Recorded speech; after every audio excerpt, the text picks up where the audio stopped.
তো গাইস, এই যে আমার হাতে দেখতে পাচ্ছেন আইফোন 6s। আর হ্যাঁ, আজকে এই আইফোন 6s দিয়ে খেলবো হলো ফ্রি ফায়ার। হ্যাঁ ভাই, আজকে এই আইফোন 6s দিয়ে ফ্রি ফায়ার খেলবো। দেখেন, ফ্রি ফায়ারে কিন্তু ঢুকে গেছি ইতিমধ্যে। এই যে আমার ফ্রি ফায়ারের লোগো কিন্তু এখানে চলে আসছে। আর আজকে এই আইফোন 6s টা দিয়ে কিন্তু ফ্রি ফায়ার খেলবো।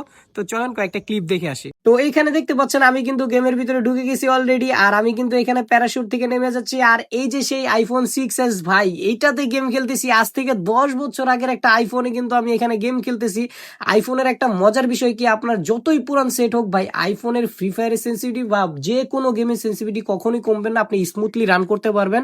হয়তো একটু আপনার এদিক সেদিক হবে, বাট আপনি স্মুথলি খেলতে পারবেন। এখানে দেখেন আমি কিন্তু স্মুথলি খেলতেছি। স্মুথ এটা এটা কিন্তু আলট্রা দেওয়া নাই, স্মুথলি এখানে আমি খেলতেছি। আর সেন্সিটিভিটি অনেক হাই এখানে।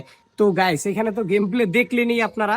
তো 6s তো অনেক আগের মডেল, প্রায় 10 বছর আগের একটা মডেল।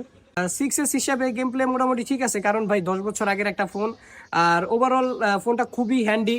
আপনারা এটা দিয়ে গেমিং করতে পারবেন টুকটাক, এত আহামরি গেমিং করতে পারবেন না, আমি আগেও বলে দিচ্ছি। এটা দিয়ে আপনারা সুন্দর সুন্দর কয়েকটা ছবি তুলতে পারবেন, কথা বলতে পারবেন, ইউটিউব, ইনস্টা যা আছে এভরিথিং চালাতে পারবেন।